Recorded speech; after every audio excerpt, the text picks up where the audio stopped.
มา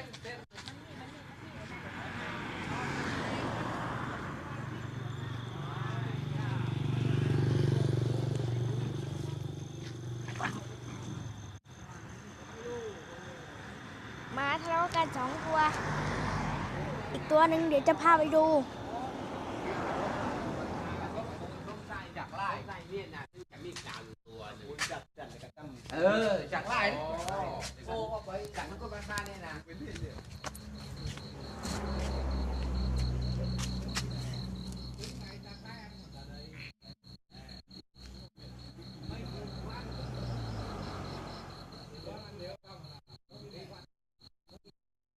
ห็นไหมเศร้าเลยใช่ไหมปล่อยตัวนั้นมันยอมรับเพราะมันมีพี่น้องกันแต่แย่งใช่ไหมเห็นไหมขอโทษด้วยนะ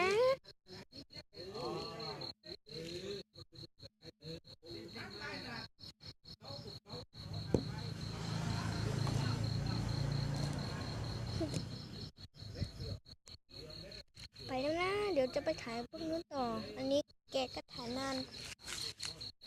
เพราะแกน่ารักอะ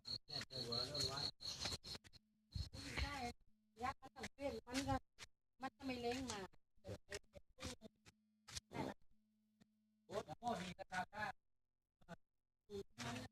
ถึงวันยินมันก็ดีเลยมันหลับมันตอนนี้มันเล้งอีกน้ำใจมันตอนนี้มันนั้นพี่โอ้มันคือโอ้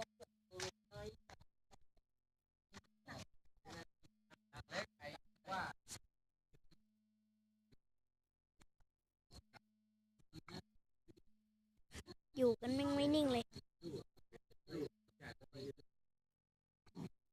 กาแฟเสือหยุด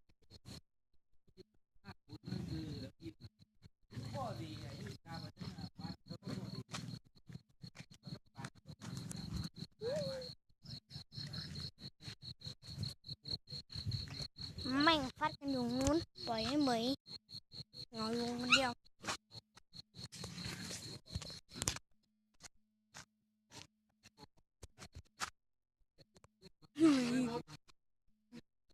อย่า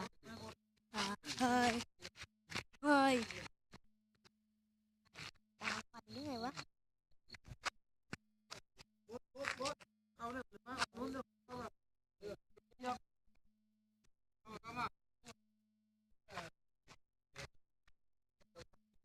เยอะมาตายนะไม่ต้องโอ้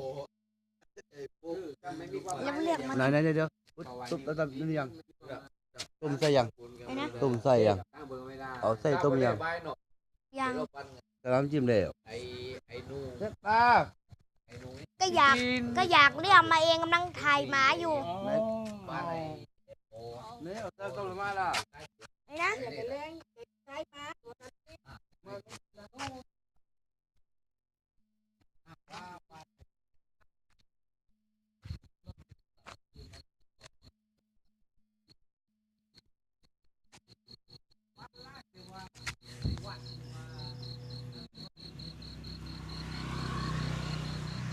มองไม่เห็นเดี๋ยวเรากลับมาก่อนนะ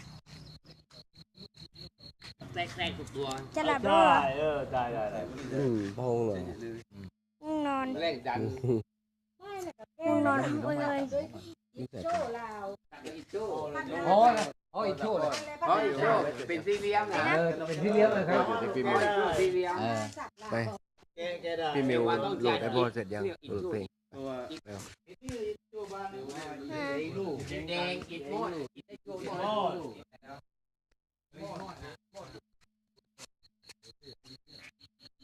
เหมือนกำลังนั่งเหงา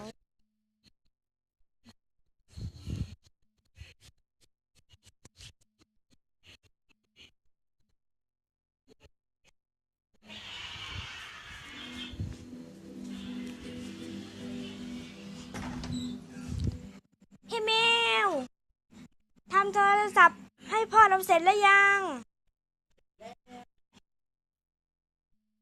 ดูเร็วยุง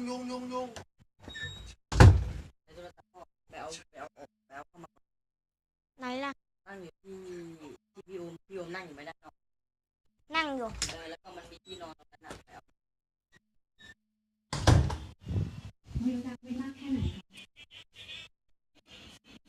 พี่โอมไหนโทรศัพท์พ่อเราอ่ะ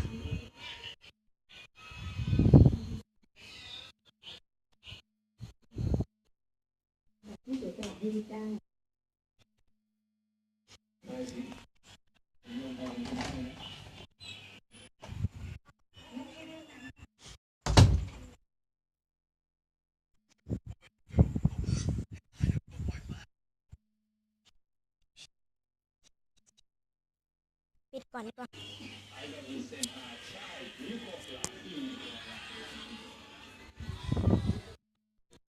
เฮ้ย มาแล้ว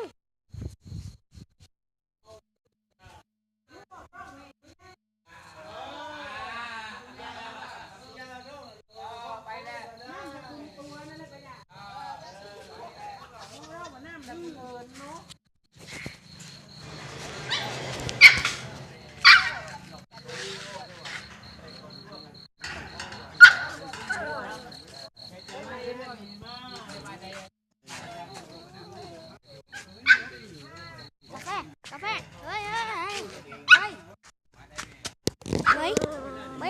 ไม่เดี๋ยวสงบใจก่อนสงบใจก่อนโอ้ยเสือกากไปเฮ้ย ประมาณนั้นแหละรอเราแต่ทุกคน